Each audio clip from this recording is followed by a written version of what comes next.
നമസ്കാരം. ശമ്പള പ്രതിസന്ധി പരിഹരിച്ചെന്ന് ധനമന്ത്രി പറയുന്നു. 50,000 വരെ പരിധി വെച്ചത് പണമില്ലാഞ്ഞിട്ടല്ല, സാങ്കേതിക തകരാർ വരാതിരിക്കാനെന്നും പറയുന്നു.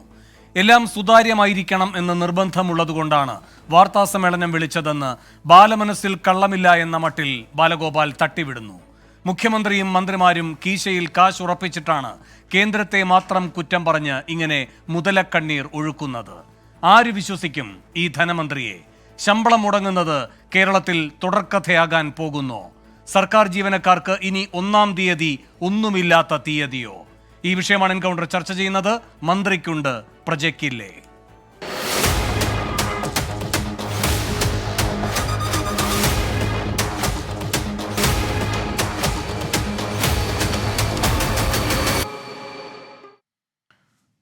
ഈ വിഷയത്തിൽ പ്രതികരിക്കാൻ CPM-ൽ നിന്നും K. അനിൽകുമാർ, കോൺഗ്രസിൽ നിന്ന് ജ്യോതികുമാർ ചാമക്കാല, സാമ്പത്തിക വിദഗ്ധ Mary George, secretariat action council convener MS Irshad എന്നിവർ എൻകൗണ്ടറിൽ തത്സമയം അതിഥികളായി പങ്കുചേരുന്നു. ആദ്യം ശ്രീ K. അനിൽകുമാർ, എത്ര പേർ ഇന്ന് ശമ്പളം നേടിയെടുത്തിട്ടുണ്ട്? ഈ 50,000 എന്ന് പറയുന്ന പരിധി വെച്ചതുമായി ബന്ധപ്പെട്ട ഒരു തരത്തിലുള്ള അസ്വാരസ്യവും ഉണ്ടായിട്ടില്ല എന്നാണോ നിങ്ങളുടെ വിലയിരുത്തൽ?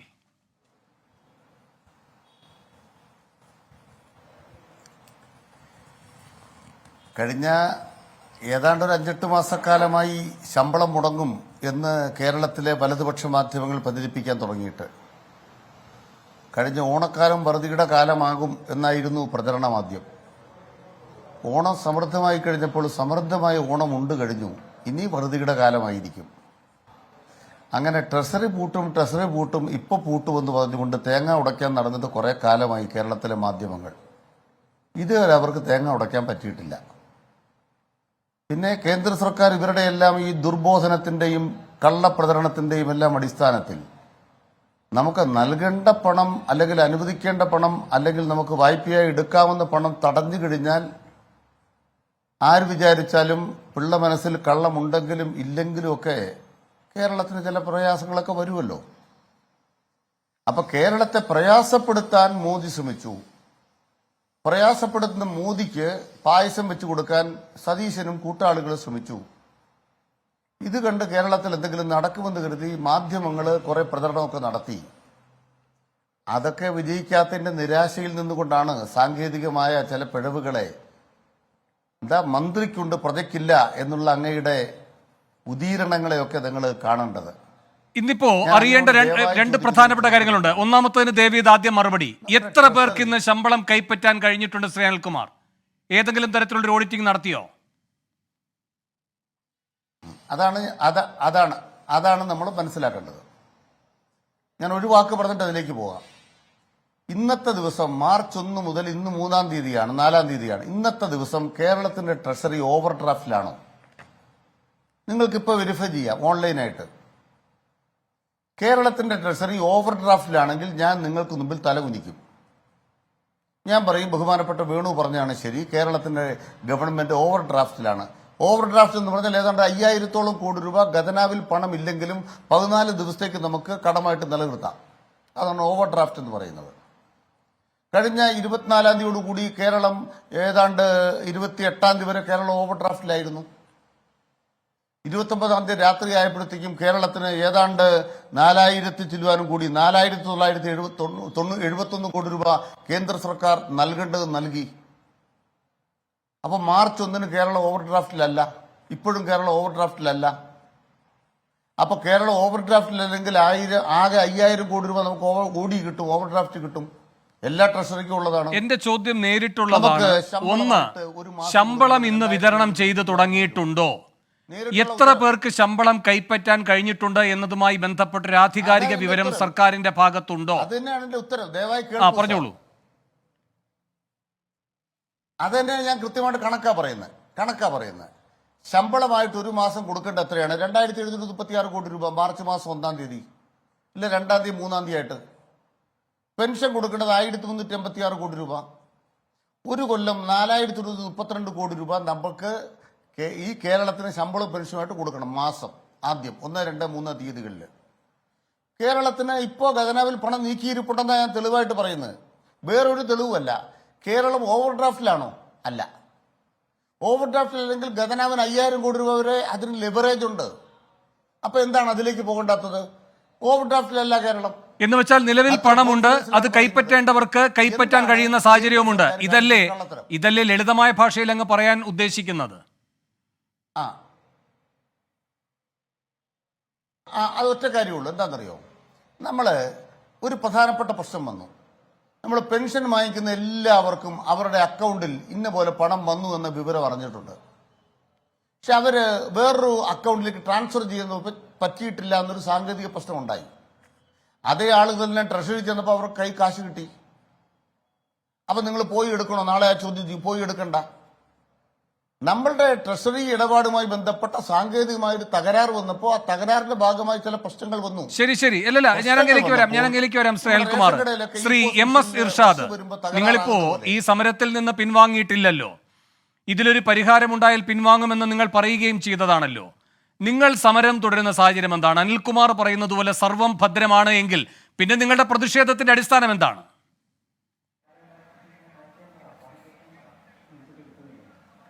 സാധാരണഗതിയിൽ ഒന്നാമത്തെ പ്രവൃത്തി ദിവസം സെക്രട്ടേറിയറ്റ് ഉൾപ്പെടെയുള്ള പോലീസ്, ജയില്, അതുപോലെ തന്നെ നികുതി വകുപ്പ്, പൊതുമരാമത്ത് വകുപ്പ് തുടങ്ങിയ വകുപ്പുകളിലെ ജീവനക്കാർക്കാണ് ശമ്പളം നൽകേണ്ടത്.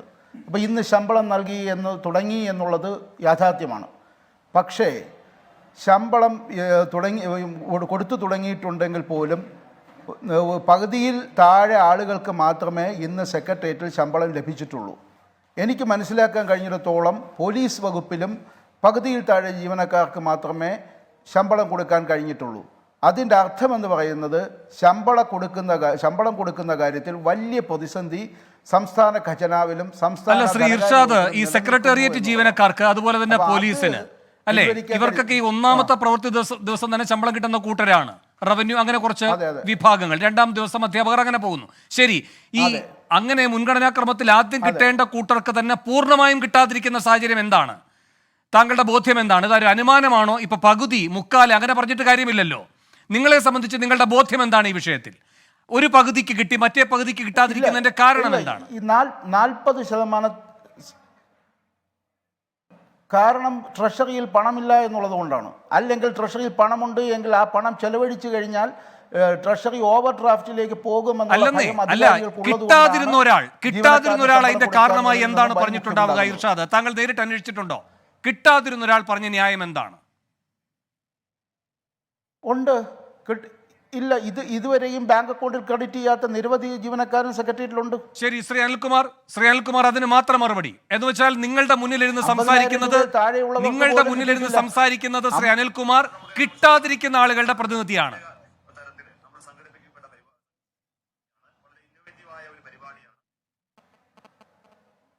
ശ്രദ്ധിക്കേണ്ട കാര്യം, ഇപ്പൊ പോലീസിൽ തന്നെ കുറെ പേർക്ക് കിട്ടി, കുറെ പേർക്ക് കിട്ടിയില്ല. കുറെ പേർക്ക് കൊടുക്കാതിരിക്കാൻ പ്രത്യേക സോഫ്റ്റ്വെയർ ഉണ്ടോ? നിങ്ങളുടെ സോഫ്റ്റ്വെയർ ഉണ്ടാക്കി വെച്ചാൽ ആ സോഫ്റ്റ്വെയറിനകത്ത് ഇത്രയും പേർക്ക് കൊടുക്കാം, ഇത്രയും പേർക്ക് കൊടുക്കാൻ പാടില്ല. അല്ല, കിട്ടാതിരിക്കുന്നതിനെ പറ്റി പിന്നെ നിങ്ങളുടെ വിശദീകരണം എന്താണ്? കിട്ടാതിരിക്കുന്നു എന്നതൊരു യാഥാർത്ഥ്യമാണല്ലോ, അതിന്റെ വിശദീകരണം എന്താണ്? അതാണ് സാങ്കേതിക തകരാറെന്ന് പറഞ്ഞത്. എന്ത് സാങ്കേതിക തകരാറ്? അല്ല, 1-ാം തീയതി മുതൽ കേൾക്കുന്നതാണ് ഈ സാങ്കേതിക തകരാറിന്റെ കാര്യം. 1-ാം തീയതി ഉണ്ടായ സാങ്കേതിക തകരാറെന്ന് വിശദീകരിക്കാമോ ലളിതമായ ഭാഷയിൽ? 1-ാം തീയതി ഉണ്ടായ സാങ്കേതിക തകരാർ എന്താണ്? ധനമന്ത്രി അടക്കം പറഞ്ഞിട്ടില്ല, അതുകൊണ്ടാണ് ചോദ്യം. ദയവായി അങ്ങ് കേൾക്കുന്നുണ്ടെങ്കിൽ ഞാനൊരു കാര്യം പറയാം. 1-ാം തീയതി രാവിലെ നമ്മളുടെ എല്ലാവരുടെയും ഈ പെൻഷൻ വാങ്ങിക്കുന്നവരുടെ അക്കൗണ്ടിലേക്ക് പണം വന്ന വിവരം ബാങ്കിൽ നിന്നുള്ള മെസ്സേജ് വന്നു. എല്ലാവരുടെയും മെസ്സേജ് വന്നു. സാധാരണഗതിയിൽ ഇവരെല്ലാം അന്ന് തന്നെ പൈസ എടുക്കാൻ ഓടുവോ? സാധാരണ ഓടാറില്ല. അതിന്റെ തെളിവ് എന്താണ്? അല്ല, ഈ പെൻഷനേഴ്സിന്റെ കാര്യം നിൽക്കട്ടെ, ജീവനക്കാരുടെ കാര്യം ആദ്യം പറയൂ. 1-ാം തീയതി തന്നെ പണം വേണ്ടതിന് വേണ്ടി ഓടുന്ന ജീവനക്കാർക്ക് അത് കിട്ടാതിരുന്നത് എന്ത് സാങ്കേതിക തടസ്സം കാരണം? അത് തന്നെയാണ് ഞാൻ പറയുന്നത്. ഡോക്ടർ തോമസ് ഐസക് ധനകാര്യമന്ത്രി ആയിരുന്നപ്പം മറ്റു പല ബാങ്കിലെയും ജീവനക്കാരുടെ അക്കൗണ്ടുകൾ ട്രഷറിയിലേക്ക് കൊണ്ടുവന്നു. തോമസ് ഐസക് എന്താ അന്ന് പറഞ്ഞത്? എല്ലാ ജീവനക്കാരും 1-ാം തീയതി ശമ്പളം എടുക്കേണ്ട കാര്യം എന്താ? അവരിഷ്ടമുള്ള പൈസ എടുത്താൽ പോരെ? എന്റെ സാറേ, 1-ാം തീയതി പൈസ എടുക്കുന്നുണ്ടോ ഇല്ലയോ അത് അയാളുടെ ഇഷ്ടം. കൊടുക്കാൻ നിങ്ങളുടെ കയ്യിൽ ഉണ്ടായിരുന്നോ ഇല്ലയോ എന്നതാണ് ചോദ്യം. അങ്ങനെ ഉണ്ടായില്ല എന്നതാണ് ദയവായി യാഥാർത്ഥ്യമായി നിൽക്കുന്നത്. ധനമന്ത്രി തന്നെ അംഗീകരിച്ചതാണ് ഒരു സാങ്കേതിക പ്രശ്നമാണ് എന്ന് പറഞ്ഞുകൊണ്ട്. ആ സാങ്കേതിക തകരാർ അത് എന്താണ്? യാഥാർത്ഥ്യമല്ല. അല്ലല്ല, പണം അവിടെയാണ് വാങ്ങാമെന്നോ വന്നില്ലയോ എന്നുള്ളതൊക്കെ അവർക്ക് വിട്. കൊടുക്കാൻ നിങ്ങളുടെ കയ്യിൽ ഉണ്ടായിരുന്നു എങ്കിൽ ഉണ്ടായിരുന്ന സാങ്കേതിക പ്രശ്നം എന്താണെന്ന് അങ്ങ് വിശദീകരിക്കണം.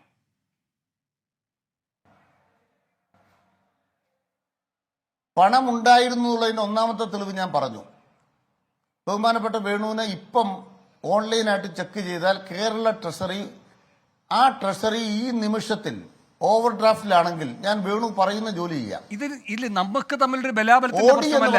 അർത്ഥം എന്താണ്? അല്ലെന്നേ, 5000 കോടി രൂപ ഒരു മാസം മുഴുവൻ ജോലി ചെയ്ത എന്ന് വെച്ചാൽ പൊതുസേവനം തന്നെ ചെയ്ത ഈ സർക്കാരിന് വേണ്ടി പൊതുസേവനം ചെയ്ത ആളുകൾ തന്നെ പറയുകയാണ് ഞങ്ങൾക്ക് പണം കിട്ടിയിട്ടില്ല എന്ന്. ഒരു സെക്കൻഡ് ശ്രീ ഇർഷാദ്, ഈ ഓവർ ഡ്രാഫ്റ്റ് ഇല്ലാത്ത കഥ 4 ആയി ചുരുട്ടി കീശയിൽ വെച്ചാൽ അങ്ങയുടെ പ്രശ്നങ്ങളെല്ലാം മാറുമോ ശ്രീ ഇർഷാദ്? അങ്ങ് അടക്കമുള്ളവർ ഇപ്പൊ സമരരംഗത്താണല്ലോ. ഈ ഓവർ ഡ്രാഫ്റ്റ് ഇല്ല എന്ന് ശ്രീ അനിൽകുമാർ പറയുന്നത് 4 ആയിട്ട് മടക്കി പോക്കറ്റിൽ വെച്ചാൽ തീരുമോ നിങ്ങളുടെ പ്രശ്നങ്ങൾ? സംസ്ഥാന സർക്കാർ ജീവനക്കാരന് ഓവർ ഡ്രാഫ്റ്റ്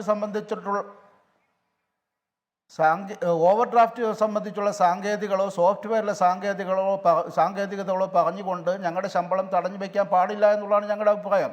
ഞങ്ങൾക്ക് ശമ്പളം കിട്ടണം. എങ്ങനെ സാങ്കേതിക അനിൽകുമാർ പറയുന്നത് പകുതി പേർക്ക് 40% പേർക്ക് മാത്രം കൊടുത്താൽ മതി എന്നൊരു സോഫ്റ്റ്വെയർ ഇല്ല എന്നാണ്.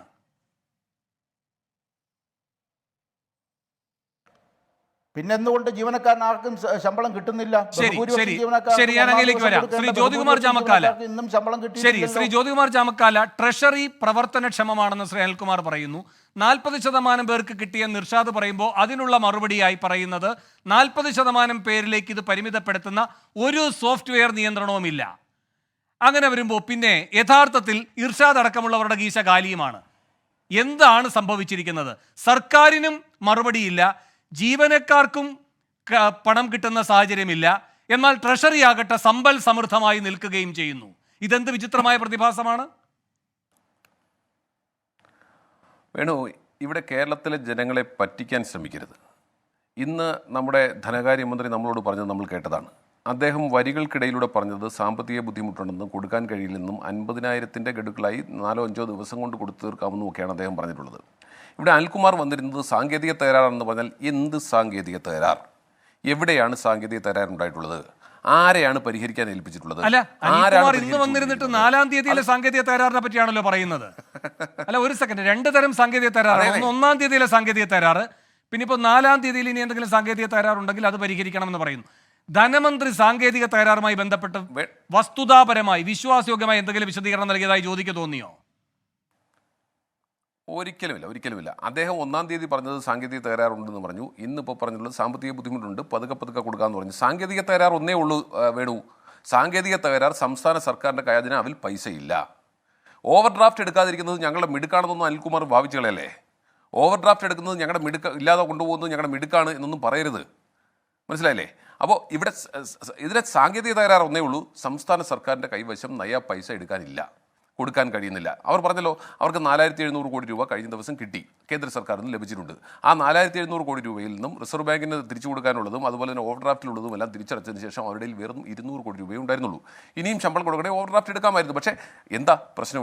ഇവിടെ മറ്റു കാര്യങ്ങൾ വരുന്നു. മാർച്ച് മാസം കഴിഞ്ഞു, മാർച്ച് മാസത്തിലുള്ള ചിലവിനെ സംബന്ധിച്ച് നമുക്കറിയാമല്ലോ, സംസ്ഥാന സർക്കാർ ഈ പ്രതിസന്ധി എങ്ങനെ അതിജീവിക്കുമെന്നതിനെ സംബന്ധിച്ച് നമുക്ക് ആശങ്കയുണ്ട്. ഇവിടെ എന്താ അദ്ദേഹം തുടക്കത്തിൽ പറഞ്ഞത്, കഴിഞ്ഞ 8 മാസമായി പറയുന്നു ഇവിടെ ട്രഷറി പൂട്ടുന്നു. എൻ്റെ സഖാവെ, ഞങ്ങൾ കുറേ കാലമായി പറയുന്നു. 2022 ഞങ്ങൾ പറഞ്ഞിട്ടുണ്ട്, 2020 പറഞ്ഞിട്ടുണ്ട്, ഞങ്ങൾ ധവളപത്രം ഇറക്കിയിട്ടുണ്ട്, നിങ്ങൾ സൂക്ഷിച്ച് കൈകാര്യം ചെയ്യണമെന്ന് പറഞ്ഞിട്ടുണ്ട്. ഈ സാമ്പത്തിക സ്ഥിതിയെ സംബന്ധിച്ച് ഈ സംസ്ഥാന സർക്കാരിൻ്റെ പിടിപ്പുകേട് മൂലം ഈ സംസ്ഥാനത്ത് സാമ്പത്തിക പ്രതിസന്ധി ഉണ്ടായി. കേരളത്തിൻ്റെ ചരിത്രത്തിലാദ്യമായി ജീവനക്കാർക്ക് ശമ്പളം മുടങ്ങിയിട്ട് വന്നിരുന്ന് പറയുന്നു സാങ്കേതിക തകരാറാണെന്ന്. നാണമില്ലേ നിങ്ങൾക്ക്? എന്താ നിങ്ങളുടെ സാങ്കേതിക തകരാറ്? എവിടെയാണ് തകർന്നതെന്ന് ഞങ്ങളൊന്ന് ബോധ്യപ്പെടട്ടെ, ഞങ്ങൾക്ക് മനസ്സിലാകട്ടെ. അതിന് മറുപടി.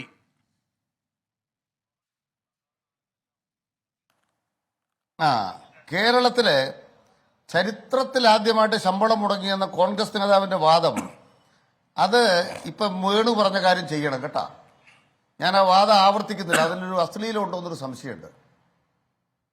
ഏതാണ്ട് ചെയ്യണമെന്ന് പറഞ്ഞല്ലോ, മറ്റേ ഈ ട്രഷറിയിൽ ഓവർ ഡ്രാഫ്റ്റ് ഇല്ല എന്ന് ഞാൻ പറഞ്ഞപ്പോൾ ആ വാക്കിനെ കുറിച്ച് വേണു പറഞ്ഞ കാര്യം ചെയ്യേണ്ട ഒരു സാധനം ഞാൻ പറയാം. ധനകാര്യമന്ത്രിയായിരുന്ന ശങ്കരനാരായണൻ 91 പറയുകയാണ്, ശമ്പളം കൊടുത്തില്ലെങ്കിൽ തൂക്കിലിടില്ല. ജീവനക്കാർക്ക് മാസങ്ങളോളം ശമ്പളം നൽകിയില്ലെങ്കിലും സർക്കാരിനെയോ മന്ത്രിമാരെയോ ആരും തൂക്കിക്കൊല്ലുന്നെന്നും ധനകാര്യമന്ത്രി ശങ്കരനാരായണൻ പറഞ്ഞു. ഞങ്ങൾക്കാരെയും ഭയമല്ല, ഭയന്നുകൊണ്ട് മുന്നോട്ട് പോകാനില്ല. കോൺഗ്രസ് സംഘടനയായ കേരള ലെജിസ്ലേച്ചർ സെക്രട്ടേറിയറ്റ് എംപ്ലോയീസ് സംഘടനയുടെ ഓർഗനൈസേഷന്റെ വാർഷിക സമ്മേളനം ഉദ്ഘാടനം ചെയ്തുകയാണ് മന്ത്രി പറഞ്ഞത്. 4 മാസത്തോളം ശമ്പളം നൽകിയില്ലെങ്കിലും സർക്കാരിനൊന്നും സംഭവിക്കില്ല. ബാക്കി ഞാൻ അങ്ങോട്ട് പറയുന്നില്ല, വേണുവിന് ഇപ്പോൾ ഇട്ട് തരാം. അപ്പൊ വേണു പറഞ്ഞ കാര്യമുണ്ടല്ലോ, ഈ 4 മടക്കിയിട്ട്. എന്റെ ചോദ്യം എന്താണ് സാങ്കേതിക തകരാർ? ഇഷ്ടമുള്ളിടത്ത് എന്താണ് സാങ്കേതിക തകരാർ? പറയട്ടെ വേണു. ഇല്ല, അത് ഇതങ്ങോട്ട് കൊടുത്തര്. വേണു പറയുന്ന മുമ്പേ പറഞ്ഞ കാര്യം ഇതങ്ങ് ചെയ്തേര്. ഞാൻ ഇപ്പൊ ഇട്ട് വന്നിട്ടുണ്ട്. അത് ഈ പറഞ്ഞ വേണു പറഞ്ഞ പോലെ അങ്ങ് ചെയ്തേര്.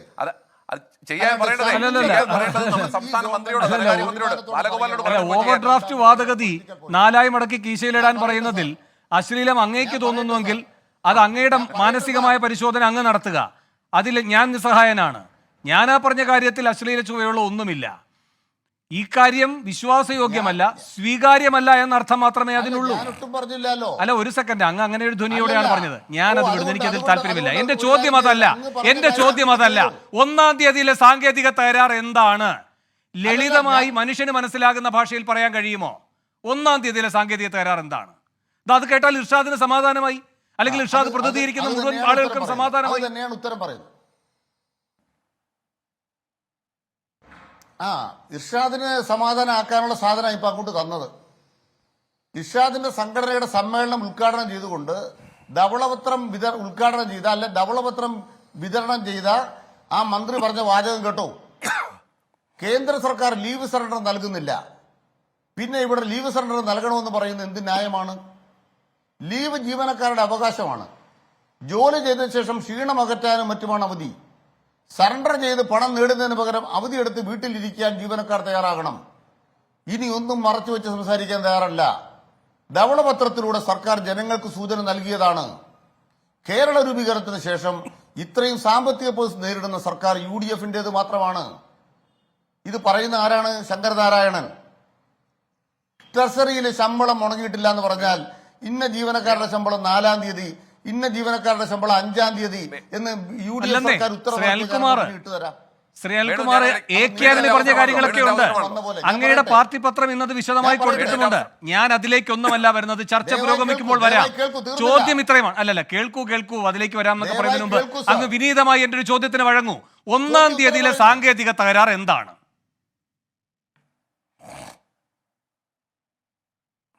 സാങ്കേതിക തകരാർ ഇത്രേ ഉള്ളൂ. കേരള സർക്കാർ എല്ലാവരുടെയും അക്കൗണ്ടിലേക്ക് ട്രാൻസ്ഫർ ചെയ്തു. ബാങ്ക് അക്കൗണ്ടിലേക്ക് ട്രാൻസ്ഫർ ചെയ്താൽ ട്രഷറിയിൽ നിന്ന് ആ പണം പോയി. ആ പണം വിഡ്രോ ചെയ്യുന്നതിന് സാങ്കേതികമായ പ്രശ്നങ്ങൾ വന്നു. അത് പരിഹരിക്കുന്നതിന് കൃത്യമായിട്ടും സോഫ്റ്റ്വെയറുമായി ബന്ധപ്പെട്ടവർ പരിശ്രമിച്ചിട്ടുണ്ടാവാം. ഏത് സോഫ്റ്റ്വെയർ, എന്ത് തടസ്സം, എന്ത് സാങ്കേതിക തകരാർ പറഞ്ഞേ പറ്റൂ. അല്ലല്ല, അങ്ങനെ നമുക്ക് ഒരു സാങ്കേതിക തകരാർ ഉണ്ടായിട്ടുണ്ടാകാം എന്ന് പറഞ്ഞുകൊണ്ടൊരു ചർച്ചയിൽ നിൽക്കാൻ കഴിയില്ല. ഇപ്പൊ POS മെഷീനുമായി ബന്ധപ്പെട്ട പ്രശ്നം ഇന്നും ഉണ്ടായി. അപ്പൊ എന്താ പറയുന്നത്? NIC അതുമായി ബന്ധപ്പെട്ട കാര്യങ്ങൾ പരിശോധിക്കുന്നു, അല്ലേ? അപ്പോ അതുമായി ബന്ധപ്പെട്ട സാങ്കേതിക പ്രശ്നങ്ങൾ ഉണ്ടായിട്ടുണ്ടെങ്കിൽ അതുമായി ബന്ധപ്പെട്ട കേന്ദ്രം അത് പരിശോധിക്കുന്നു. അങ്ങനെ പറയാം. ഇതിലൊന്നും പറഞ്ഞിട്ടില്ല. ഞാൻ അങ്ങയിലേക്ക് വരാം. ശ്രീമതി മേരി ജോർജും ഈ ചർച്ചയുടെ ഭാഗമാവുകയാണ്. മേരി ടീച്ചർ, ഒറ്റ കാര്യം. അല്ല, വരാം. രണ്ടുപേരും സഹകരിക്കണം. വരാം. ശ്രീമതി മേരി ജോർജ്, ഇവിടെ ടീച്ചറിന് പെൻഷൻ കിട്ടിയോ? ഇവിടെ ഇപ്പോൾ ശ്രീ അനിൽകുമാർ പറയുന്ന വാദഗതികളുടെ വിശ്വാസയോഗ്യത എത്രത്തോളമാണ്?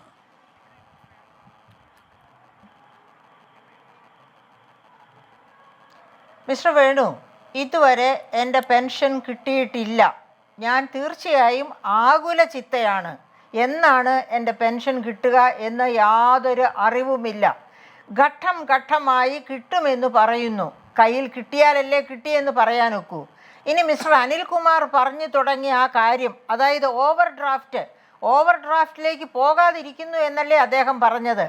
ഓർമ്മിക്കുക, 144 ദിവസമാണ് ഒരു സംസ്ഥാനത്തിന് ഓവർ ഡ്രാഫ്റ്റിലേക്ക് പോകാവുന്നത്. ഒരു പാദത്തിൽ 36 ദിവസം മാത്രമാണ് ഓവർ ഡ്രാഫ്റ്റിൽ പോകാവുന്നത്. ഈ പാദത്തിലെ 36 ദിവസവും ഓൾറെഡി കഴിഞ്ഞിരിക്കുന്നു. ഇനി എന്ത് ചെയ്യും എന്ന് വിചാരിച്ച് ഭയന്നിരിക്കുമ്പോഴാണ് കേന്ദ്രത്തിൽ നിന്ന് GST വിഹിതമായും അതല്ലാതെ IGST വിഹിതമായുമുള്ള 4122 കോടി കിട്ടുന്നത്. അത് കിട്ടിയത് കൊണ്ട് ട്രഷറി പൂട്ടിയിടാതെ ഇരിക്കാനുള്ള ഒരവസ്ഥ ഈശ്വരൻ നൽകിയെന്ന് പറയുകയായിരിക്കും നല്ലത്. കൃത്യമായിട്ട് ആ സമയത്ത് തന്നെ വന്നത്. അതുകൊണ്ടാണ് വീണ്ടും ട്രഷറി പൂട്ടാത്തത്. ആദ്യം അതായത് നമുക്കറിയാമല്ലോ, വേണു പറഞ്ഞു തുടങ്ങിയത് പ്രജയ്ക്കില്ല രാജാവിനുണ്ട്. അതെ, ഇവിടെ സാധാരണ LDF എന്ന മഹാരാജാവ് ഭരിക്കുമ്പോൾ എന്താണ് സാധാരണ പ്രജകളെ അവർക്ക് പ്രശ്നമേ അല്ല. അവർ പൗരപ്രമുഖരെയാണ് കണ്ടു നടക്കുന്നത്.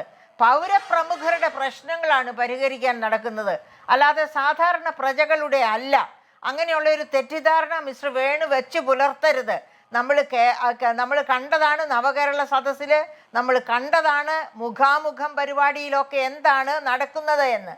അപ്പോഴൊക്കെ ഖജനാവിൽ എന്തുണ്ട്, അല്ലെങ്കിൽ എങ്ങനെയാണ് ഗവേണൻസ് നടക്കുന്നത്, ഗവേണൻസിൻ്റെ എഫിഷ്യൻസി 100% മാറ്റുമെന്ന് പ്രോമിസ് ചെയ്തുകൊണ്ട് ഭരണത്തിൽ വന്ന മുഖ്യമന്ത്രി അതായത് ഭരണസിരാ കേന്ദ്രങ്ങളിൽ മന്ത്രിമാരുണ്ടോ, ഉദ്യോഗസ്ഥരുണ്ടോ, ഏതെങ്കിലും സ്ഥലം മാറുന്നുണ്ടോ, മേശകൾ മാറുന്നുണ്ടോ, ഇതൊന്നും അന്വേഷിക്കാൻ നോക്കി നിൽക്കാതെയാണ് കേരളീയം നവകേരള സദസ്സ് മുഖാമുഖം ഇങ്ങനെയുള്ള മിമിക്രികളുമായിട്ട് ദേശാടന പക്ഷിയെ പോലെ പറന്നു നടക്കുന്നത്.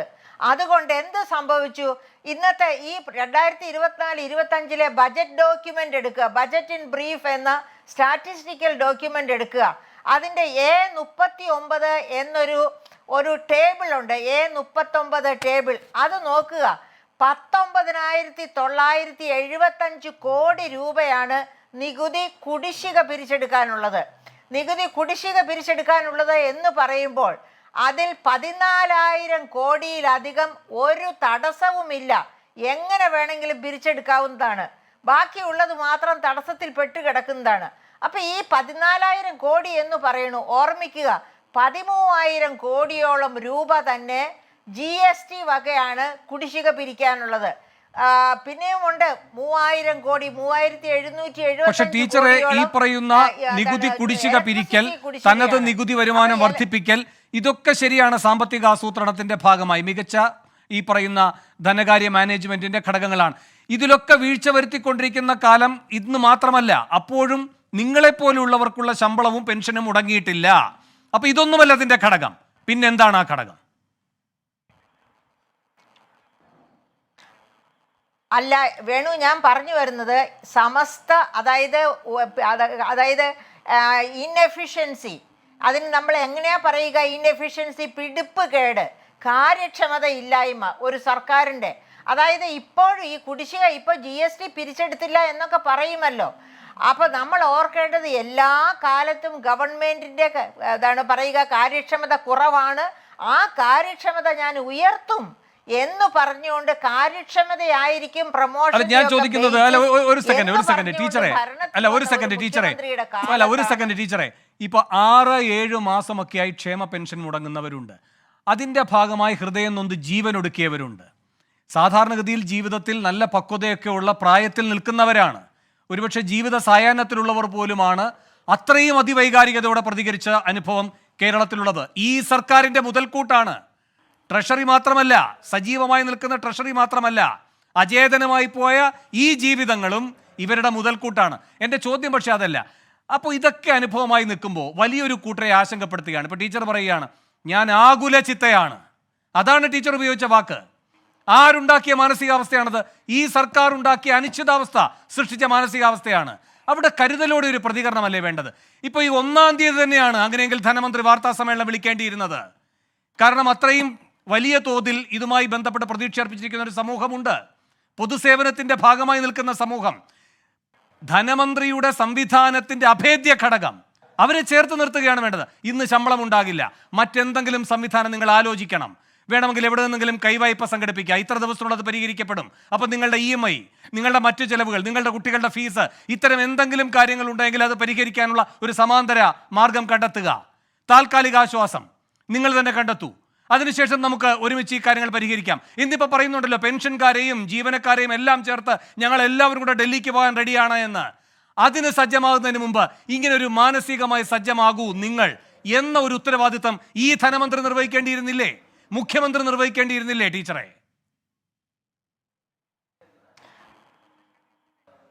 തീർച്ചയായിട്ടും വേണ്ടിയിരുന്നു. അതിന്റെ ഉത്തരം ഞാൻ ഇപ്പൊ ഈ പറയാം. 13,690 കിട്ടാനുള്ള എമൗണ്ടിനെ പറ്റി വേണ്ട, ഞാൻ പറയാം. ഇതൊരു എന്നെ ഒന്ന് അനുവദിക്കുക. അതായത് സഭയാണ്, അത് നടക്കൂല. വേണ്ടത് ശരിയായ രീതിയല്ല. അല്ലല്ല ശ്രേൽകുമാർ ആകുല ചിത്തയായിരിക്കുന്നു എന്നൊരു വ്യക്തി താങ്കളുടെ മുന്നിലിരുന്ന് പറയുന്നുവെങ്കിൽ അത് കേൾക്കാനുള്ള വിശാല മനസ്സുണ്ടാകണം. ധനമന്ത്രിയെ പോലെ ആകരുത്. അല്ല, ഒരു സെക്കൻഡ് അല്ലല്ല ശരി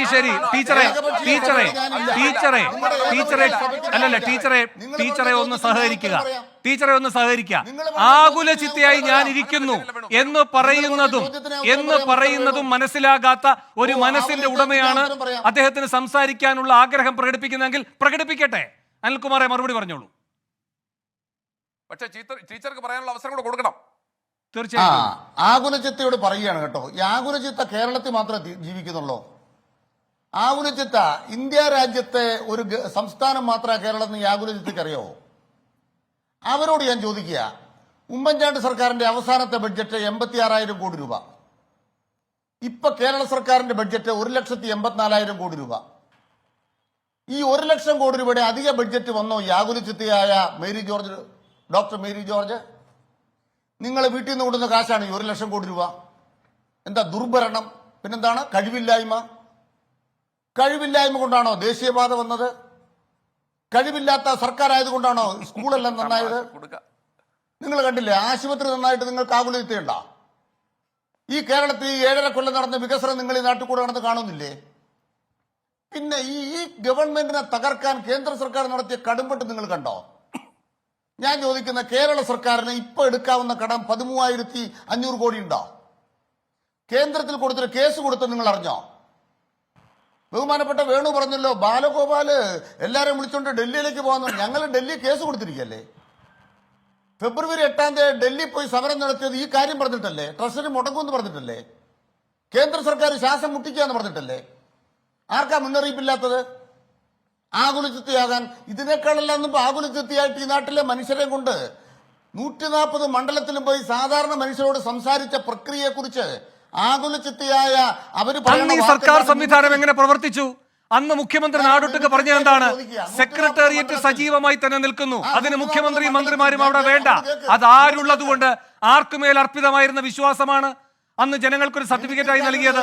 ഈ സർക്കാർ സംവിധാനം മന്ദീഭവിച്ചിട്ടില്ല എന്ന് നാടൊട്ടൊക്കെ നടന്ന് ജനങ്ങളോട് സംവദിക്കുമ്പോൾ നിങ്ങൾക്ക് ആരോടായിരുന്നു വിശ്വാസം? അതിന്റെ ഒരു പ്രതിനിധിയാണ് ഇവിടെ ഇരുന്ന് പറയുന്നത്. 40 പേർക്ക് നിങ്ങളുടെ ഒരു കണക്കുണ്ടല്ലോ, 1 രൂപ കേന്ദ്രത്തിലേക്ക് പോകുമ്പോൾ 42 പൈസയെ കേരളത്തിനുള്ളൂ, 75 പൈസ UP അടിച്ചുകൊണ്ട് പോകുന്നു എന്നൊക്കെ. ദാ ഇവിടെ ഇർഷാദ് പറയുകയാണ്, 100 പേർ സെക്രട്ടേറിയറ്റിലുണ്ടെങ്കിൽ 40 പേർക്കേ കിട്ടിയിട്ടുള്ളൂ സാർ.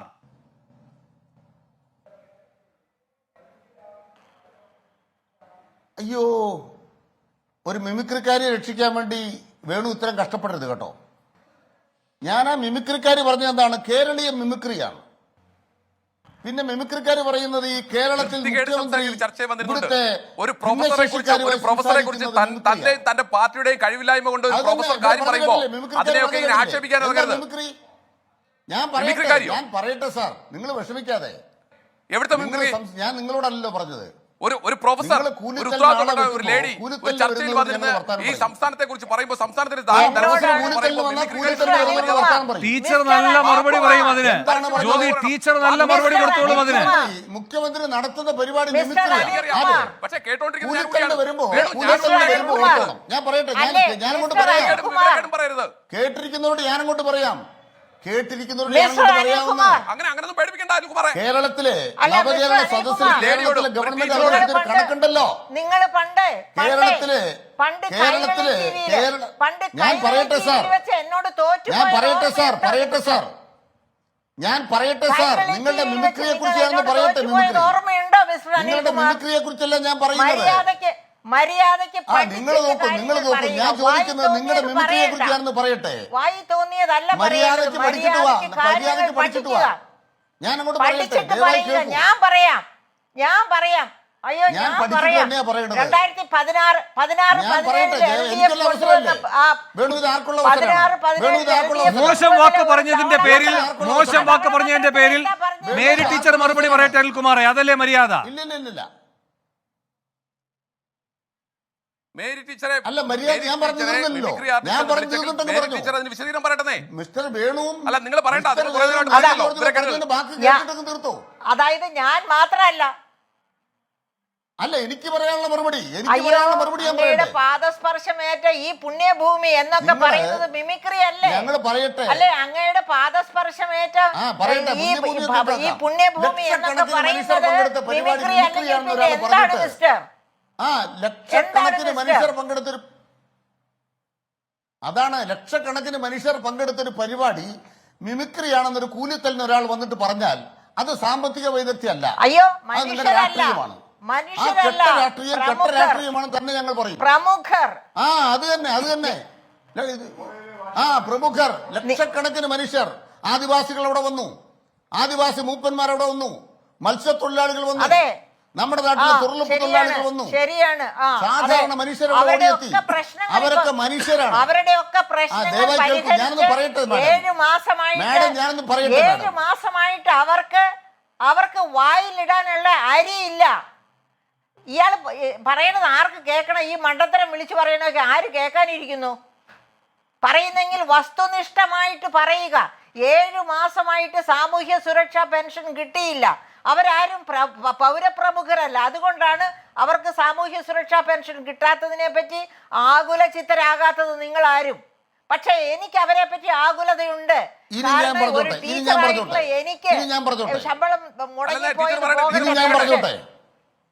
2016-17 ഡോക്ടർ ഒരു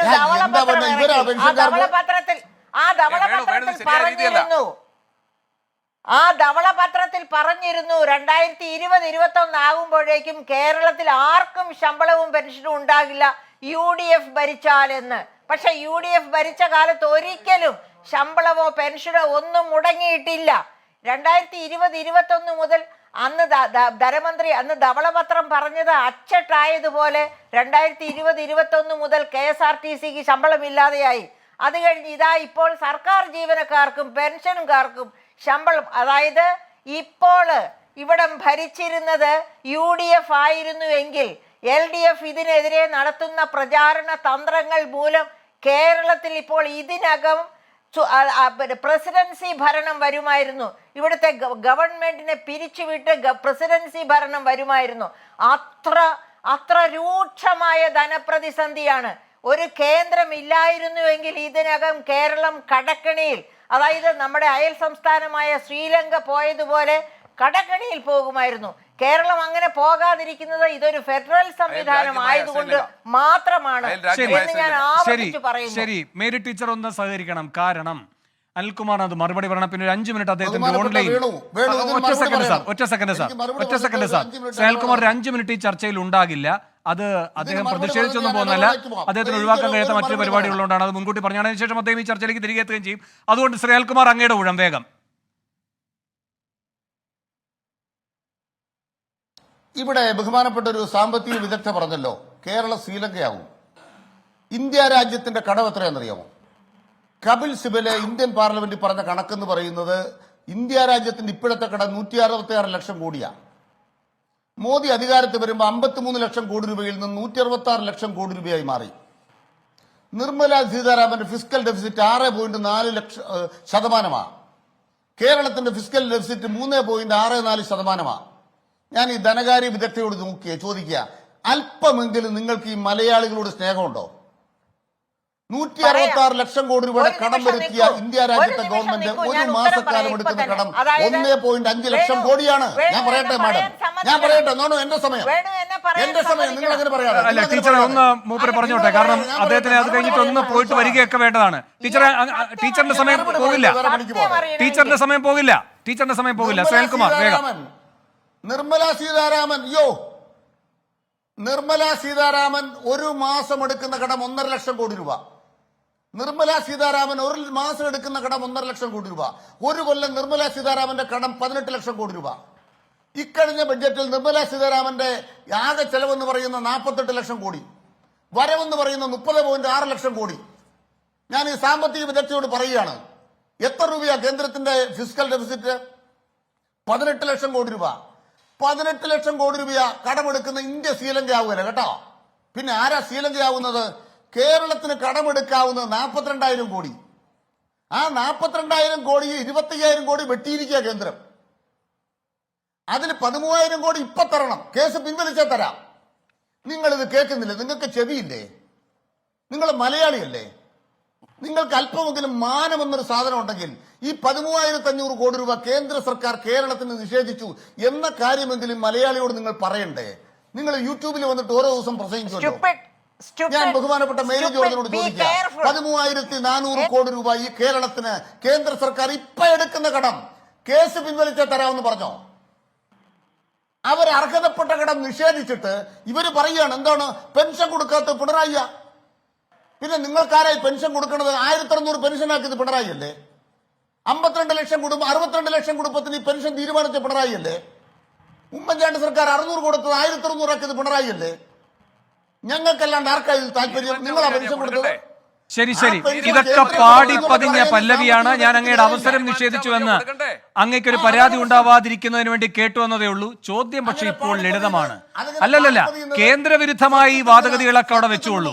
ചോദ്യം ഇതാണ്, 1-ാം തീയതി എന്ത് സംഭവിച്ചു? സംഭവിച്ച കാര്യം ബോധ്യപ്പെടുത്താവുന്ന രൂപത്തിൽ നിങ്ങളുടെ സിവിൽ സർവീസിനെ നിങ്ങൾക്ക് അറിയിക്കാൻ കഴിഞ്ഞോ? ധനമന്ത്രിക്ക് കുഴപ്പമൊന്നുമില്ലെന്നേ, കീശയിൽ കാശ് നിറഞ്ഞല്ലോ. മുഖ്യമന്ത്രിക്കും കുഴപ്പമൊന്നുമില്ല, മരപ്പട്ടികൾക്കും കുഴപ്പം അല്ലല്ല, മരപ്പട്ടികൾക്കും കുഴപ്പമില്ല. അവയ്ക്കെതിരായിട്ടുള്ള പണമാണ് ഏർപ്പെടുത്തിയിട്ടുള്ളത് എങ്കിലും അവയെ പരിഗണിച്ചല്ലോ. ശരി ശ്രേൽകുമാർ, താങ്കൾക്ക് മറ്റൊരു എൻഗേജ്മെന്റ് ഉണ്ടെന്ന് എനിക്കറിയാം, അങ്ങ് പറഞ്ഞതുകൊണ്ട് വേഗം ഒരു 5 മിനിറ്റിൽ അത് പോയിട്ട് വരും. അപ്പോഴേക്കും എൻ്റെ ഇടവേളയിലേക്ക് പോകുന്നു. ഇടവേളയ്ക്ക് ശേഷം മേരി ടീച്ചറിന്റെ പ്രതികരണത്തിലേക്ക്. മന്ത്രിക്കുണ്ട് പ്രജയ്ക്കില്ല എന്ന എൻകൗണ്ടർ ചർച്ച തുടരുകയാണ്. മേരി ടീച്ചറെ, ടീച്ചറിന്റെ മറുപടി പറയാം.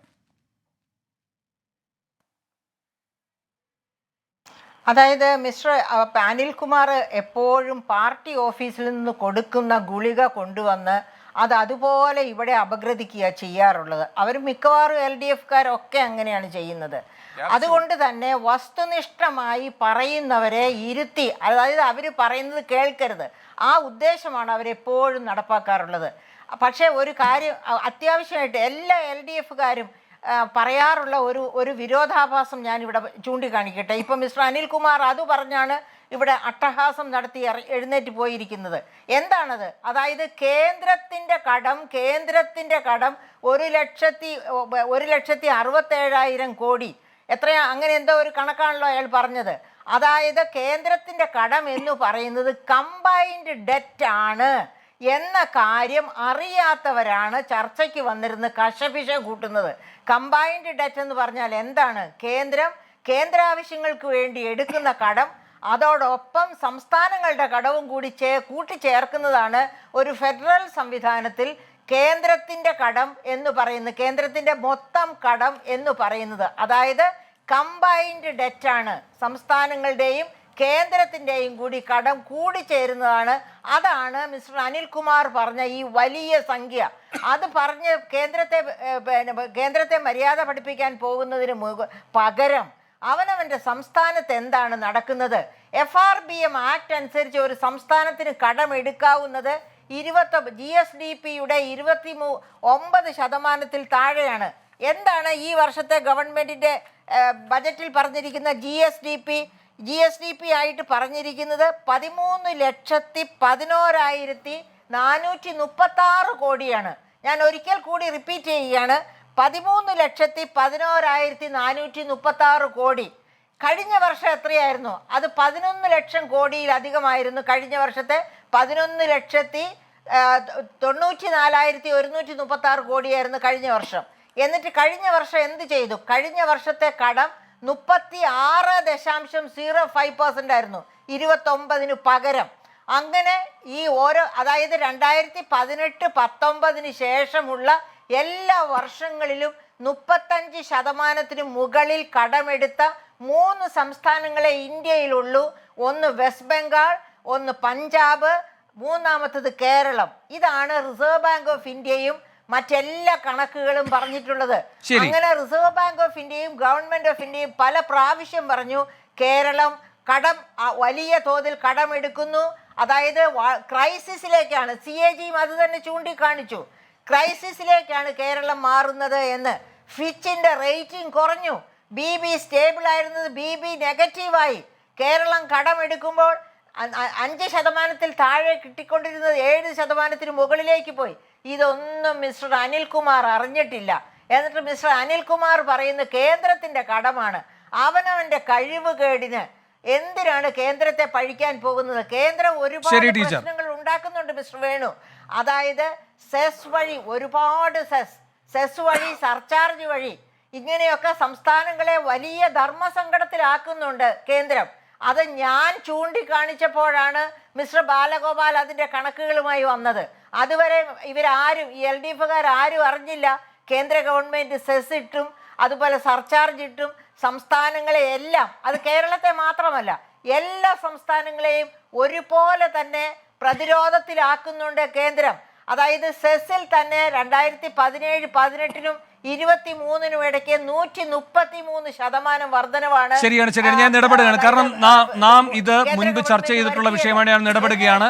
ഇന്നത്തെ അടിയന്തരമായ വിഷയം കേന്ദ്രവും സംസ്ഥാനവും തമ്മിലുള്ള സാമ്പത്തികമായ ഇടപെടലുകൾക്കകത്തുള്ള ന്യായാന്യായങ്ങളല്ല, ഒരു ജീവൽ പ്രശ്നമാണ്. അപ്പോൾ അതിലേക്ക് തന്നെ നമുക്ക് ശ്രദ്ധ കേന്ദ്രീകരിക്കേണ്ടതുണ്ട്. ജ്യോതി, ഇവിടെ ഇപ്പോൾ ഇന്നത്തെ സാഹചര്യത്തിലൂടെ ഈ സർക്കാർ നൽകുന്ന സന്ദേശം എന്താണ്? ഒരു കാര്യം ഇന്ന് ബാലഗോപാൽ വ്യക്തമായി പറഞ്ഞു കഴിഞ്ഞു.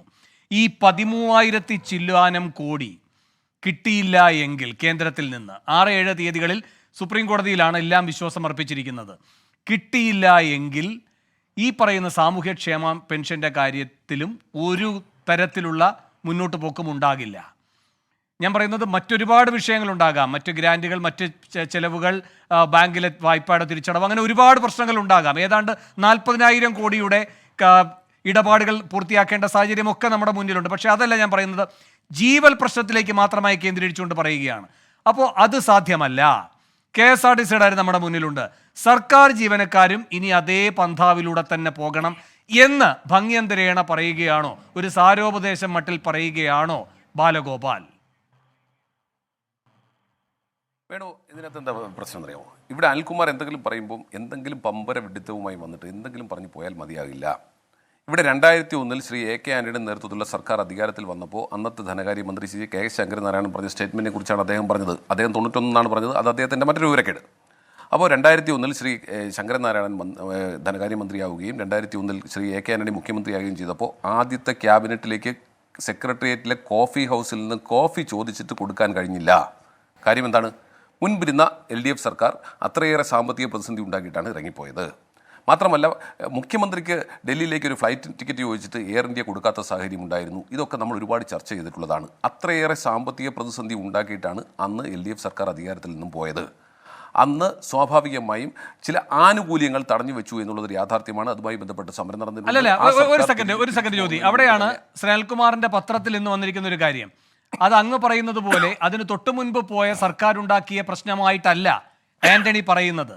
ആന്റണി പഴിച്ചിരിക്കുന്ന ആരെയാണെന്ന് കേട്ടോണം. അധ്യാപകർ 150 ദിവസം ജോലി ചെയ്ത് 365 ദിവസത്തെയും, മറ്റ് സർക്കാർ ജീവനക്കാർ 214 ദിവസം പണിയെടുത്ത് 365 ദിവസത്തെയും ശമ്പളം വാങ്ങുന്നു.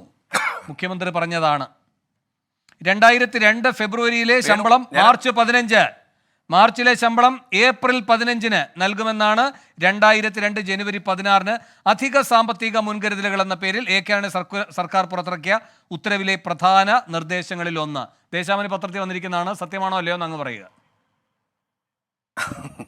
ദേശാഭിമാനത്തെ പത്രത്തെ അടിസ്ഥാനമാക്കിക്കൊണ്ട് താങ്കൾ ചർച്ചയിൽ പങ്കെടുത്താൽ ആന്തൂർ സാജന്റെ കുടുംബത്തോട് നോക്കണം. ടീച്ചറെ, AK ആന്റണി ഇങ്ങനെ പറഞ്ഞിട്ടുണ്ടോ ഇല്ലയോ എന്നതും പ്രധാനമാണ്. AK ആന്റണി ഇങ്ങനെ പറഞ്ഞിട്ടുണ്ടോ ഇല്ലയോ എന്ന്. അല്ല, അതിനു മുമ്പത്തെ LDF സർക്കാരിന്റെ സാമ്പത്തികമായി കാര്യങ്ങൾ കൈകാര്യം ചെയ്യുന്നതിലെ പിഴവിനെ പറ്റി അല്ല പറയുന്നത്.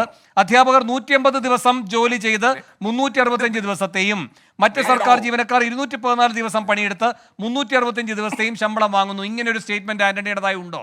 അത് ഏത് സാമ്പത്തിക പ്രതിസന്ധിയുമായി ബന്ധപ്പെട്ട് പറയുന്നതാണ്? അല്ല, സിവിൽ സർവീസിനെ ഞാൻ അധിക്ഷേപിക്കലാണ്. പറയാൻ ഇല്ല, അതായത് അത് ഞാനൊന്നും പറയണ്ടേ?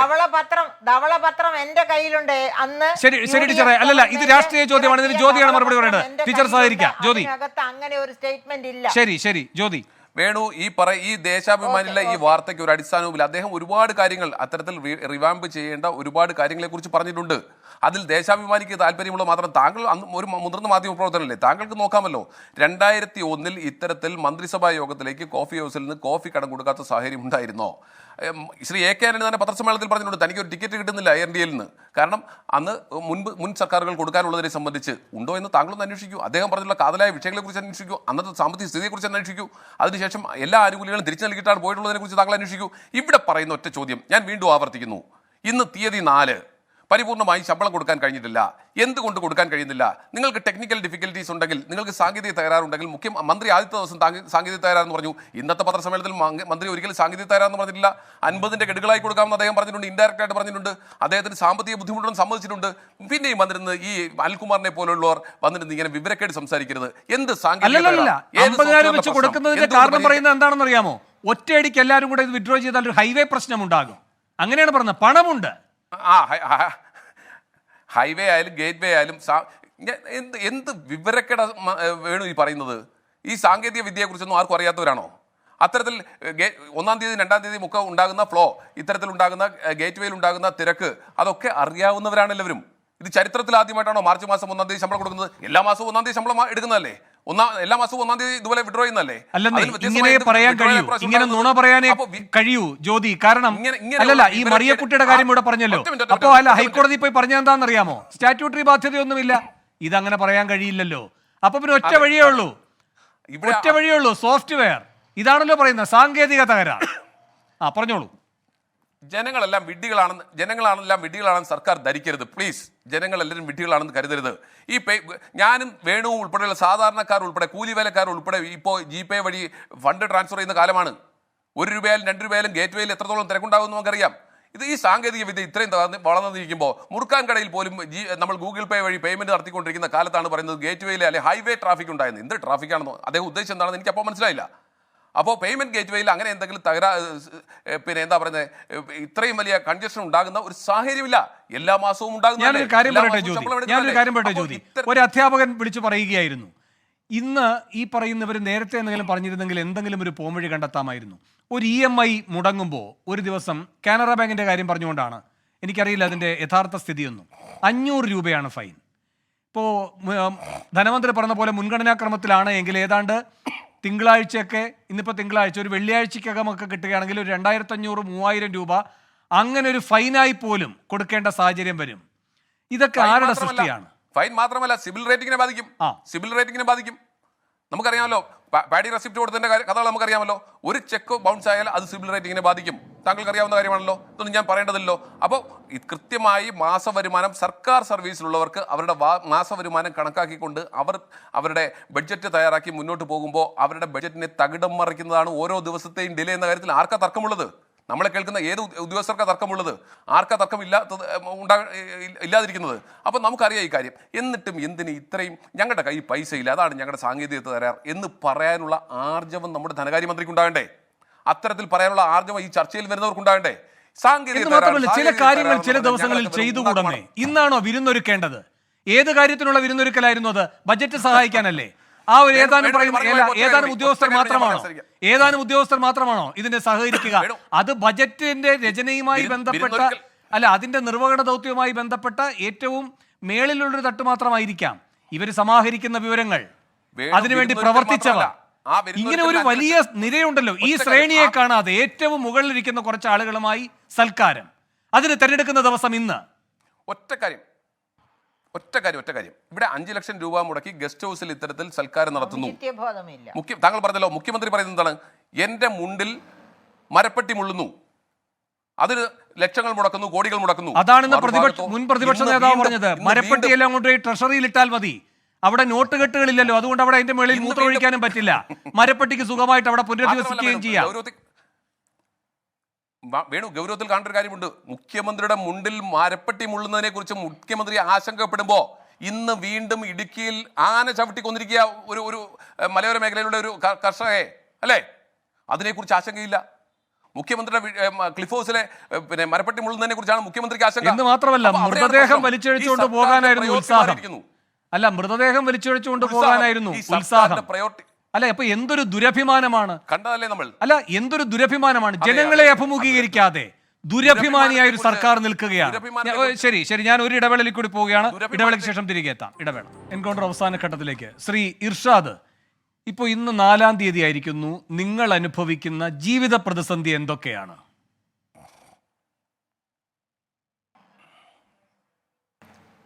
കൃത്യമായ സമയത്ത് വായ്പയോ ലോൺ അതുപോലെയുള്ള EMI ഒന്നും അടയ്ക്കാൻ കഴിയുന്നില്ല എന്നുള്ളതാണ്.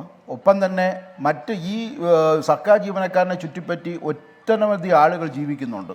ഇപ്പോൾ പലവ്യഞ്ജനക്കടക്കാരന് മാസം തോറുമാണ് സർക്കാർ ജീവനക്കാരൻ പൈസ കൊടുക്കുന്നത്. അവർ മാസം 1-ാം തീയതി അല്ലെങ്കിൽ 2-ാം തീയതി ആകുമ്പോഴത്തേക്കും ഈ കച്ചവടക്കാരൻ ഈ പൈസ പ്രതീക്ഷിച്ചിരിക്കും. അതുപോലെ തന്നെ മറ്റ് പല മേഖലകളിലും ഈ ഇപ്പോൾ എൻട്രൻസിൻ്റെ കാലഘട്ടമാണ്. ഇപ്പോൾ ഈ +2 കഴിഞ്ഞ് നിൽക്കുന്ന കുട്ടികൾക്ക് അവരുടെ മെഡിക്കൽ എൻട്രൻസ്, അതുപോലെ തന്നെ എഞ്ചിനീയറിംഗ് എൻട്രൻസ്, ഇതിനൊക്കെ തന്നെ ഉള്ള ഫീസ് കൊടുക്കുക. അതൊക്കെ വലിയ എമൗണ്ടാണ് ഫീസായിട്ട് ഈ കോച്ചിങ് സ്ഥാപനങ്ങളൊക്കെ വാങ്ങുന്നത്. അതൊക്കെ ഗഡുക്കളായി കൊടുക്കാൻ കഴിയില്ല. സഹകരണ സ്ഥാപനങ്ങളിൽ നിന്നും മറ്റ് സാമ്പത്തിക സ്ഥാപനങ്ങളിൽ നിന്നും എടുക്കുന്ന ലോണുകൾക്ക് ഘട്ടം ഘട്ടമായി കൊടുത്താൽ മതിയാകുകയില്ല. അങ്ങനെ വലിയ ജീവിത പ്രതിസന്ധിയിലേക്കാണ് ഈ ഒരു സാഹചര്യത്തിൽ സർക്കാർ ജീവനക്കാരനെ തള്ളിയിട്ടിരിക്കുന്നത്. ശരി, ഒരു കാര്യം കൂടി എനിക്ക് പറയാനുണ്ട്. അതായത് നേരത്തെ ഇവിടെ സൂചിപ്പിച്ച സെക്രട്ടേറിയറ്റിലെ ഒരു സംഘടനയുടെ സമ്മേളനത്തിൽ വന്ന് പ്രസംഗിച്ച കെ ശങ്കരനാരായണൻ എന്ന് പറഞ്ഞ മന്ത്രിയുടെ കാര്യം ഇവിടെ പരാമർശ വിധേയമായി. അദ്ദേഹം അങ്ങനെ പറഞ്ഞിരുന്നു എന്നുള്ളത് സത്യമാണ്. പക്ഷേ അവിടെ തിരിച്ചു തന്നെ ആ സംഘടന, ഞങ്ങളുടെ കൂട്ടത്തിലുള്ള ഒരു സംഘടനയാണ്, ആ സംഘടനയുടെ നേതാക്കന്മാർ അപ്പോൾ തന്നെ പറഞ്ഞിരുന്നു, തൂക്കിലിടില്ല സാർ, തൂക്കിക്കൊല്ലാനൊന്നും കഴിയില്ല, പക്ഷേ ഞങ്ങൾ പണിമുടക്കും, ഞങ്ങൾ സമരം ചെയ്യും. ഈ 2002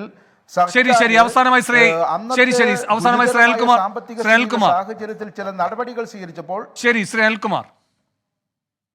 ശ്രീ ഇർഷാദ്, ഞാൻ നന്ദി പറയുകയാണ്. കാരണം അങ്ങൊരു സത്യം പറഞ്ഞല്ലോ, ഞാൻ അങ്ങേക്ക് നന്ദി പറയുകയാണ്. ബഹുമാനപ്പെട്ട മേരി ജോർജ് പറഞ്ഞപ്പോൾ ഒരു കണക്ക് പറഞ്ഞത് സത്യത്തിൽ സന്തോഷത്തോടെ കേട്ടു. പിണറായി വിജയൻ തകർത്ത കേരളത്തെക്കുറിച്ച് പറഞ്ഞു.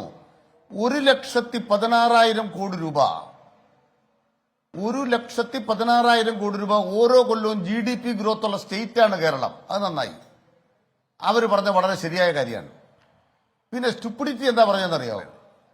നിർമ്മല സീതാരാമന്റെ കടം എന്ന് പറയുന്നത് 166 ലക്ഷം കോടി രൂപ എന്ന് പറയുന്നത് കേന്ദ്രത്തിന്റെ കടമാണ്. അവർ പറഞ്ഞ സ്റ്റുപ്പിഡിറ്റി എന്താണ്? അത് ആകെ സംസ്ഥാനങ്ങളുടെ കൂടെ കടമാണെന്ന്. അല്ല, സംസ്ഥാനങ്ങളുടെ കൂടെയുടെ കടം എന്ന് പറയുന്നത് 83 ലക്ഷം കോടി രൂപയാണ്. കേരളമടക്കമുള്ള സംസ്ഥാനങ്ങളുടെ ആകെ കടം 83 ലക്ഷം കോടിയേ ഉള്ളൂ. കേരളത്തിന് ആകെ കടം 3,60,000 കോടിയേ ഉള്ളൂ. അതെല്ലാം കൂടി 83 ലക്ഷം കോടി രൂപ ഇവർ തരുന്ന കടം കൂടെ കൂട്ടിക്കഴിഞ്ഞാൽ ഏതാണ്ട് 2 ലക്ഷത്തിലേറെ കടം, 230 ലക്ഷത്തിലേറെ കടം ഇന്ത്യക്കുണ്ട്. അതെല്ലാം കൂടിയുള്ള കടമാണ്, ആകെ കടമാണ്. പക്ഷേ നിർമ്മല സീതാരാമന്റെ കേന്ദ്ര സർക്കാരിന്റെ മോദിയുടെ കടം ഞാൻ പറഞ്ഞപ്പോൾ അവർ മിണ്ടിയില്ല. ഒരു മാസം അവരെടുക്കുന്ന കടം 1,00,000 ലക്ഷം കോടിയാണ് എന്ന് പറഞ്ഞപ്പോൾ അവർ മിണ്ടിയില്ല. എന്നിട്ട് അവർ കേരളത്തിനെതിരെ പറയുകയാണ്. ഞാൻ അവരോട് പറയണ ഒത്തിരി കാര്യമുള്ളൂ. നിങ്ങൾ കേരളത്തിനെതിരെ എന്താ പറയുന്നത്? കേന്ദ്രം കേരളത്തിന് തരാനുള്ള 13,608 കോടി രൂപയുടെ കടം നിഷേധിച്ചില്ലായിരുന്നെങ്കിൽ എന്തെങ്കിലും പ്രതിസന്ധി കേരളത്തിൽ വരുമായിരുന്നോ? സർക്കാർ ജീവനക്കാർക്ക് മനസ്സിലാവുന്നേ. ഞാൻ പറയട്ടെ സാർ, അതൊക്കെ ബാക്കി ഞാൻ കണക്ക് നേരം കൊണ്ട് പറയാം. ബാക്കി കണക്ക് നേരം ഇപ്പോ കേസ് കൊടുത്തുകൊണ്ട് പുതുതായി തടഞ്ഞു വെക്കപ്പെട്ട 13,608 കോടി ഉണ്ടായിരുന്നെങ്കിൽ നിങ്ങൾ പറയണ സ്റ്റുപ്പിഡിറ്റി എന്താണ്? നിങ്ങൾ മോദിക്ക് മണിയടിക്കുകയാണ്, അതാണ് സ്റ്റുപ്പിഡിറ്റി. നിങ്ങൾ കാണിക്കുന്ന മണ്ടത്തരം, രാഷ്ട്രീയമായ മണ്ടത്തരം എന്താണ്? ഇത് സർക്കാർ ജീവനക്കാർ കാണുന്നുണ്ട് ഈ ചർച്ച. അവർ കാണുന്നില്ലേ? 13,608 കോടി രൂപ കേസ് പിൻവലിച്ച തരാം എന്ന് പറഞ്ഞാൽ നിങ്ങൾ നരേന്ദ്രമോദിക്ക് പാൽപ്പായസം വെച്ച് കൊടുക്കുക. നരേന്ദ്രമോദിക്ക് പാൽപ്പായസം വെച്ച് കൊടുക്കുകയാണ്. പിന്നെ കേന്ദ്ര സർക്കാർ, ഞാൻ പറയട്ടെ സാർ, കേന്ദ്ര സർക്കാർ പറയുന്നത് എന്താണ്? ധനകാര്യ അച്ചടക്കം വരുത്താൻ സ്കൂൾ പൂട്ടിയാൽ മതി. ആശുപത്രി ഗവർണർക്കും പൂട്ടിയാൽ പല മതി. കേന്ദ്രമന്ത്രിമാർക്കും നിയമന നിരോധനം കന്റോൺമെന്റ് നടത്തിയാൽ മതി. ക്ലിഫ് ഹൗസിൽ പറയട്ടെ, പായസം പറയട്ടെ. കൊടുത്തിട്ടുണ്ട്. നിയമന ശരി ശരി ശരി നിരോധനം ഇല്ലല്ല നടത്തിയാൽ ശരി ശരി അല്ല പായസം ഇങ്ങനൊരു വാക്പോരുകൊണ്ട് ആരും പറയുന്നത് കേൾക്കാൻ കഴിയില്ല. ശരി, മാത്രമല്ല സമയം കഴിയുകയാണ്, അതുകൊണ്ട് ഞാൻ ഇടപെടുകയാണ്. ശരി, വളരെയധികം നന്ദി. ഈ ചർച്ചയിൽ പങ്കെടുത്ത എല്ലാവർക്കും എൻകൗണ്ടർ അവസാനിക്കുന്നു. ഇനി ന്യൂസ് സൂപ്പർ ഫാസ്റ്റുമായി ഗോകുൽ രവി.